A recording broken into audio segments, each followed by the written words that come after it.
안녕하세요. 뉴스와 사람들입니다. 뉴스공장에 출연한 이해찬 대표는 이렇게 밝혔습니다. 윤석열 검찰의 청부 고발건과 관련해 당시 4월 당대표 시절 상황하고 지금 보는 것하고는 좀 다르다. 당시 상황은 정치검찰이 선거에 개입한 것이다.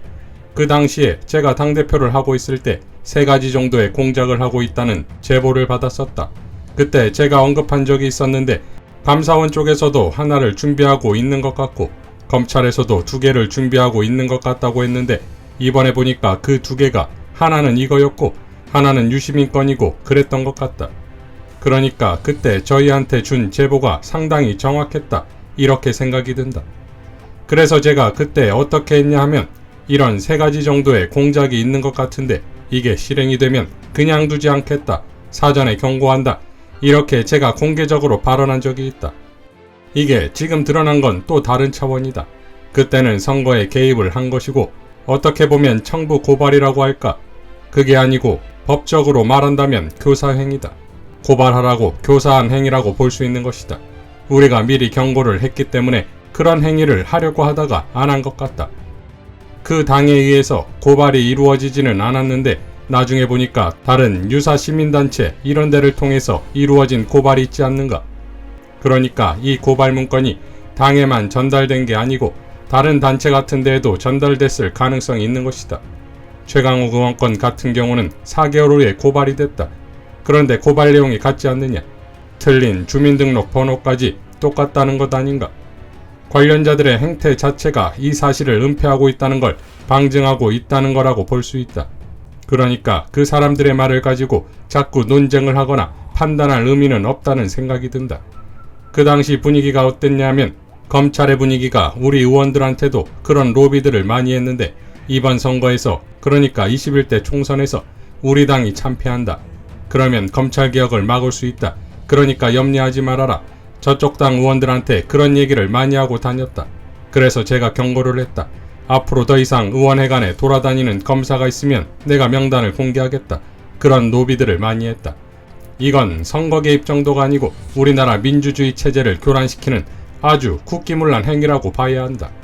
윤석열 후보가 증거가 있나? 증거를 대라 그러잖나? 이런 은밀한 일에 증거를 남기겠나?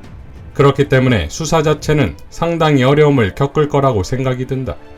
법적으로는 자격 문제가 아닌데 정치라고 하는 건 법적인 요소만 있는 게 아니고 도덕적인 요소가 있고 상식이 있지 않는가? 그러니까 아마 이것 때문에 윤석열 후보가 정치적으로 타격을 많이 받을 것 같다. 그렇지 않아도 지금 경선룰 가지고 논란도 있고 그런데 이런 것까지 겹치기 때문에 홍준표 후보가 상승하는 그런 요인으로도 간접적으로 작용한다고 봐야 한다.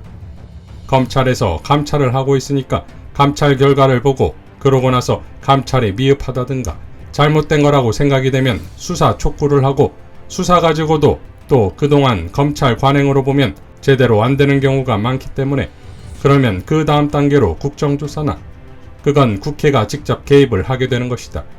경선이 끝나면 용광로 선대위를 구성할 것이고 거기에 참여해서 도와드려야 한다. 라고 밝혔습니다. 자, 역시 이해찬 대표지요. 당시 당대표로서 윤석열 검찰의 정치 공작을 바로 캐치하고 즉각 막아냈다 이겁니다. 자, 그런데 과연 이해찬 대표는 왜 전격적으로 출연했을까요?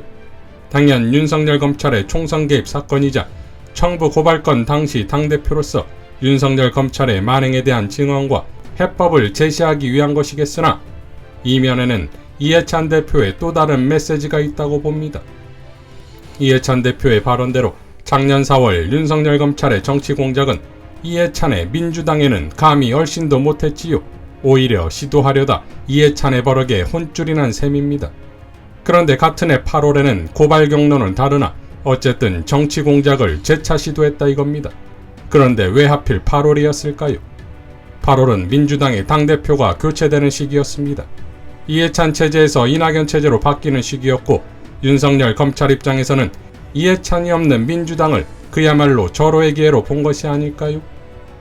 이를 방증이라도 하듯 이낙연 체제에서는 조국 장관과 손절에 들어갔고 급기야 추미애 장관에 대해서는 추윤 갈등 프레임까지 나오게 됩니다. 그러니까 이해찬의 민주당은 검찰의 난동을 원천 차단했고 이낙연의 민주당은 검찰 난동에 놀이터였다 이겁니다. 또 하나의 이해찬 대표의 메시지는 경선이 끝나면 선대위에 참여하겠다는 발언입니다. 타이밍이 절묘하게도 충청도에서 폭망한 이낙연이 모든 일정을 취소하고 전략수정에 들어갔다가 하루가 지나 국회에서 기자회견을 열며 이렇게 발언하지요. 그 결과를 겸허히 받아들인다. 저의 부족함은 채우고 잘못은 바로잡겠다. 지금부터 저의 정책 고민은 양극화 해소에 집중하겠다. 검은 고양이든 흰 고양이든 쓰겠다. 진보적 정책이든 보수적 정책이든 활용하겠다. 경쟁 후보 정책도 과감히 받아들이겠다. 다른 정책과 메시지도 미래지향적으로 맞추겠다. 지금 상태로는 정권 재창출을 낙관하기 어렵다. 국가 미래를 위해 저희가 해야 할 가장 중요한 일은 정권 재창출이다. 라고 발언했습니다. 자, 그러니까 늦어도 한참 늦은 결단인 네거티브를 하지 않겠다는 것인데, 그러면서도 지금 상태로는 정권 재창출을 낙관하기 어렵다는 거지요. 본인이나 썩은 동아줄을 잡은 현역 의원들 역시 더블 스코어로 2연타 콤보로 폭망한 이낙연이 이재명을 이길 가능성은 제로에 가깝다는 것을 모를 리 없겠지요. 그러니 저 발언의 진위는 정확히 알 수 없겠으나 네거티브를 일절하지 않고 정책 공약 대결로 가고 이재명 후보의 정책도 받아들이겠다는 말이 경선 결과 후 원팀을 전제한 발언이라면 결국 자신이 이재명과 합쳐 대선을 지휘해야만 정권 재창출이 가능하다, 이런 뉘앙스는 아니겠냐 이겁니다. 자, 그러니까 이낙연이 이번 경선에서 2위 득표율로 이재명의 선대위원장이 되는 것을 가장 경계해야 한다는 목소리가 나오고 있고, 그러니 추미애 후보에게 강력한 지지가 필요하며 2위를 만들어야 한다는 말도 나오는 것 아니겠습니까? 자, 이런 상황에서 이해찬 대표가 선대위에 참여하겠다는 발언의 의미가 뭐냐는 겁니다. 선거 불패의 신화, 선거의 황제라는 별칭에 걸맞는 이해찬 대표가 공식적으로 선대위에 참여하겠다고 밝힘으로써 이낙연의 진입을 원천 차단하라는 것은 아니겠냐는 겁니다. 현재 이낙연을 향한 이해찬의 마음은 이 한 장의 사진이 아닐까요? 민주화 개혁으로 돌진해온 이해찬 당대표와 추미애 당대표가 이끄는 이재명호의 진격을 기대합니다.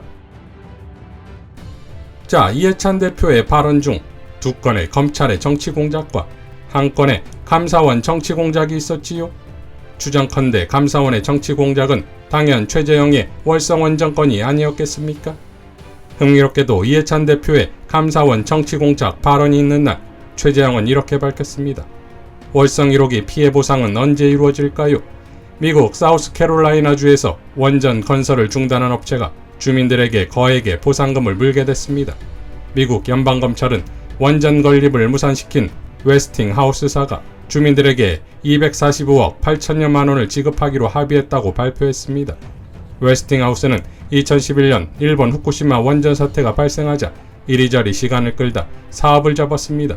그러자 검찰이 싼 전기를 공급받을 기회를 무산시켰고 지역 저소득층 주민들에게는 경제적 피해를 입혔다며 4년간 집중조사를 한 겁니다. 서민들과 협력업체들의 피해를 입히고 장기적 에너지 수급 정책에 차질을 빚게 한 것은 중대한 범죄라는 겁니다. 미국 연방검찰은 원전 건립 실패의 희생자들을 위한 정의 실현이라는 표현까지 했습니다. 한국에서는 대통령 한마디에 월성 1호기가 초기 폐쇄됐고 신한울 3, 4호기는 공사가 중단됐습니다. 월성 1호기 초기 폐쇄 손실만 1조 8천억 원, 다른 원전 공사 중단으로 인한 기회비용 상실과 국가 에너지 정책의 대혼란은 비용 환산이 불가능할 정도입니다. 이건 누가 책임져야 합니까? 라고 밝혔습니다. 자, 이해찬 대표의 발언을 의식해서일까요? 월성원전으로 정치질을 오지게 해놓고선 헌법이 정한 감사원장직도 버리고 국힘당에 들어갔으나 애국가를 시작으로 빵빵 터지는 여론 논란으로 이제는 경선 4인에나 들어갈 수 있을지 의문인 상태다 이겁니다. 대선 후보에도 못 들면 헌법이 정해놓은 감사원장이라는 자리를 버리고 가족이니 조상들 평가 한번 뒤집히고 극도의 정치적 중립성과 공정성이 요구되는 감사원에 정치공작 이미지를 씌운 그 책임이나 걱정해야 하는 것 아닐까요? 이상 뉴스와 사람들이었습니다. 시청해주셔서 감사드립니다.